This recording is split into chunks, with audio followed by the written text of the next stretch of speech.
અમદાવાદમાં સામાન્ય લોકોની લાઇફલાઇન ગણાતી એએમટીએસ અને બીઆરટીએસના મુસાફરો માટે સિંગલ વિન્ડો ટિકિટ સિસ્ટમ લાગુ થશે, જેને આગામી 1 વર્ષમાં લાગુ કરાશે. પરંતુ આ પ્રોજેક્ટ માટેના ખર્ચ અને આ માટે અપાયેલ કોન્ટ્રાક્ટને લઈને સવાલ ઊભા થયા છે. સવાલ એ છે કે શું તંત્રને પ્રજાના પૈસાનો ધુમાડો કરવાની ટેવ પડી ગઈ છે? અમદાવાદમાં હવે એએમટીએસ અને બીઆરટીએસના મુસાફરો એક જ ટિકિટમાં મુસાફરી કરી શકે એવી વ્યવસ્થા કરાઈ રહી છે. આ માટે સિંગલ વિન્ડો ટિકિટ સિસ્ટમ લાગુ થશે. આખો પ્રોજેક્ટ શું છે તેની વાત કરીએ તો એએમટીએસ અને બીઆરટીએસના મુસાફરોને એપ અને સોફ્ટવેર મારફતે ટિકિટ મળશે. આ માટે 470 કરોડનો ખર્ચ થશે. એમનેક્સ ઇન્ફો ટેકનોલોજી પ્રાઇવેટ લિમિટેડને 12 વર્ષનો કોન્ટ્રાક્ટ અપાયો છે. આ પ્રોજેક્ટનો આગામી 1 વર્ષમાં અમલ થશે. મનપાનું માનવું છે કે તેનાથી વારંવાર ટિકિટ લેવાની ઝંઝટથી મુક્તિ મળશે. આ સિંગલ ટિકિટ સિસ્ટમથી જાહેર પરિવહન સેવામાં વધારો થશે, એવું મનપાનું માનવું છે. મહાનગરપાલિકા દ્વારા આજની સ્ટેન્ડિંગ કમિટીમાં એક સિમલેસ ટિકિટ કે બંનેની વન મોબિલિટી કે બે બીઆરટીએસ અને એએમટીએસ એક જ આપણે વાત કરી કે ટિકિટની અંદર મુસાફરી કરી શકે, સિંગલ મોબિલિટી સિસ્ટમ માટેનું જે ટેન્ડર હતું એને મંજૂર કરવામાં આવ્યું છે. પરિણામે કોઈપણ વ્યક્તિ સિંગલ ટિકિટ દ્વારા એએમટીએસ અને બીઆરટીએસમાં આપણે મુસાફરી કરી શકશે. આખા પ્રોજેક્ટનો ખર્ચો 470 કરોડ છે. આપણે સૌ ઈચ્છીએ છીએ કે અમદાવાદ એક વૈશ્વિક સિટી તરીકે ઉદ્ભવે અને એક વૈશ્વિક સિટીમાં અર્બન ટ્રાન્સપોર્ટ અને જે રાહદારીઓ હોય એના માટે સારામાં સારી માળખાકીય સુવિધા ઉપલબ્ધ હોય છે અને સારામાં સારી ટેકનોલોજી પણ ઉપલબ્ધ હોય છે. એના અનુસંધાને આ પ્રોજેક્ટ લેવામાં આવ્યો છે. આખો પ્રોજેક્ટનું જે એક્ઝિક્યુશન છે એ 12 મહિનામાં થશે. એના પછીનો જે સમયગાળો છે એમાં આખું ઓએનએમનો આના અંતર્ગત પણ લઈ લેવામાં આવ્યું છે. અમદાવાદ મ્યુનિસિપલ કોર્પોરેશનની ગુરુવારે મળેલી સ્થાયી સમિતિની બેઠકમાં સિંગલ ટિકિટ સિસ્ટમની દરખાસ્ત મંજૂર કરાતા વિવાદ સર્જાયો છે. સૌથી મોટો સવાલ પ્રોજેક્ટ પાછળના ખર્ચને લઈને છે. સિંગલ ટિકિટ માટે મહાનગરપાલિકા દ્વારા અદદ 470 કરોડનો ખર્ચ થશે. એએમટીએસની સાથે બીઆરટીએસ પણ કોર્પોરેશન તરફથી દર મહિને અપાતી લોનના આધારે જ ચાલી રહી છે.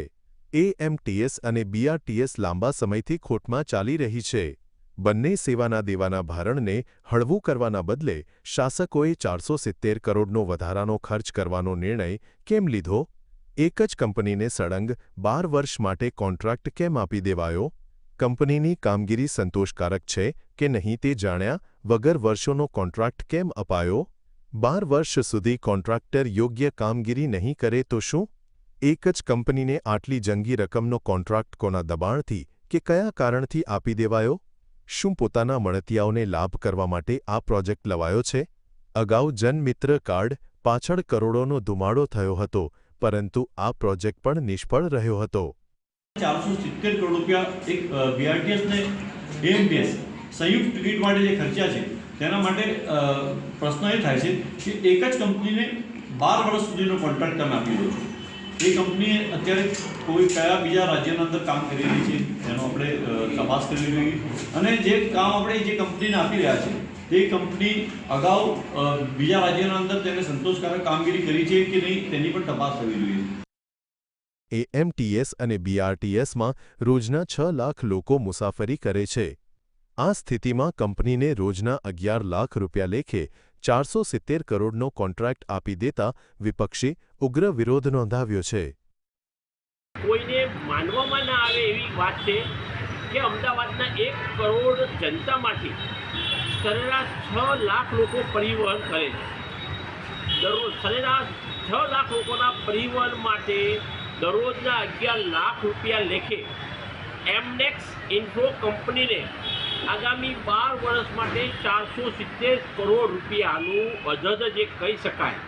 જે સત્તાધીશોની 12 દિવસ પછીની શું પરિસ્થિતિ છે એ ખબર નથી અને એમના મળતિયા ભારતીય જનતા પાર્ટીના કમલમમાં ફંડ આપતા લોકોને અમદાવાદના કરદાતાના ભોગે પરસેવાની કમાણીને લૂંટાવાના ભોગે બદ ઇરાદાથી ભારતીય જનતા પાર્ટીએ 470 કરોડ રૂપિયાનું ટેન્ડર મંજૂર કર્યું છે. ડેપ્યુટી મ્યુનિસિપલ કમિશનર ડિજિટલ ટિકિટિંગની વાત કરી રહ્યા છે, પરંતુ એએમટીએસ બીઆરટીએસ બસોમાં મુસાફરી કરનારો બહુ મોટો વર્ગ વૃદ્ધો, શ્રમિકો અને મહિલાઓ અને બાળકોનો છે. આ પૈકી હજારો લોકો મોબાઈલમાં નાનકડી રકમનું પ્રીપેડ ચાર્જ કરાવે છે. આટલું મોટું ટેન્ડર મંજૂર કરતા પહેલા આ વાતનો વિચાર કેમ ના કરાયો? કાલે શું થશે એ કોઈ જાણી શકતું નથી, છતાં હવાઈ કિલ્લા બંધાય છે. એવું લાગી રહ્યું છે કે તંત્રને પ્રજાના પૈસાનો ધુમાડો કરવાની ટેવ પડી ગઈ છે.